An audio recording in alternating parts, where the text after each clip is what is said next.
biblical standard and the Christlike standard are two different things, and they're very different. The Bible isn't just a simple book. It's a collection of works of many cultures and many voices written over a 1,000-year period.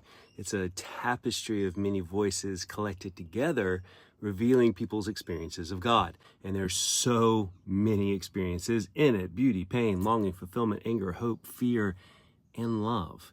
And we all bring our own lens of interpretation to it. You can find many horrible things in there, but you can also find many beautiful, sacred things, and ultimately love and hope. However, the Bible in the hands of the wrong-hearted can be weaponized, and it's unfortunate that loads of well-meaning folks don't wield it well or responsibly, because we don't know what spirit we are of, and this can be very dangerous. I see loads of folks saying, we need to get back to a biblical standard, and I hear you on that, but let's dive in a sec. Two of Jesus' disciples were James and John, nicknamed the Sons of Thunder. They were fiery, full of teenage vim and vigor, and they loved Jesus with all their heart.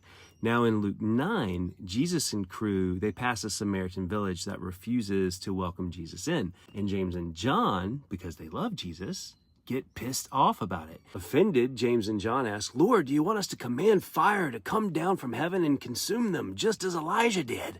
Now, pay attention. James and John are citing Scripture because there's precedent for this in 2 Kings 1:10 and 1:12. They wanted to use what was written as a weapon for Jesus' honor. But Jesus rebukes them. You do not know what manner of spirit you are of, for the Son of Man did not come to destroy men's lives, but to save them.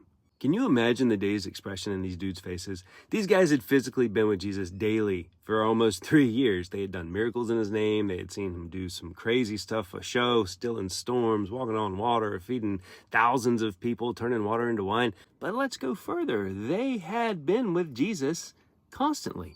They knew if Jesus snored. They knew if Jesus liked his eggs sunny side up in the morning. And they had probably seen Jesus pee off the side of a boat. Now, I know some of you got offended at that last little bit, but that's how well they knew Jesus. Have you ever gone out on a boat for an extended period of time? See any bathrooms on those boats? No. He's the Son of God, but that didn't mean the man didn't have to pee. And if seeing Jesus that way makes you uncomfortable, just brush that little religious spirit off your shoulder. He lived as a man. These dudes knew Jesus intimately, and they had been with him for years, and yet they were apparently missing everything he was saying and wanting to call down fire and consume these folks. But here's the thing. James and John weren't wrong to call down fire according to their interpretations of the scriptural standard. But the spirit in which they were interpreting was wrong. They were weaponizing the text. The Sons of Thunder wanted their Elijah on Mount Carmel moment to prove that they were right and everyone else was wrong for Jesus. But Jesus said, you're missing the whole point of what I'm doing and who I am. And that moment deeply affected the Sons of Thunder. Eventually, these men who wished to destroy the lives of those who rejected the one they loved eventually gave everything for them and for Jesus. James was the first martyred apostle, and John became known as the apostle of love.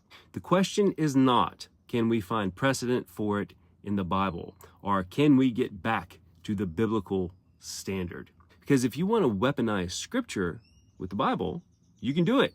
It cannot be denied that horrible atrocities have been committed by folks wielding the Bible as a blunt force object, wanting to get back to a biblical standard. You see, it's all about what spirit you're of. Personally, if we really want to be the change we wish to see in the world, we need to get to a Christ-like standard. Free the oppressed, feed the hungry, protect the orphans and widows, care for and heal the sick, welcome the stranger, be just, offer mercy, give peace, love God with all your heart, soul, mind, and strength, and love our neighbors as we love ourselves. Jesus loved the scriptures and he cited them constantly, but his interpretations were wildly different than how others interpreted, used, and spoke for God at the time and today. And I gotta say, I gotta lean towards Jesus in this. Jesus spoke some harsh truths, but it was always from a place of love. And point blank, when we use the Bible as a weapon to hurt, condemn, and inflict our personal agendas upon others, we're not moving with the Spirit of the Lord.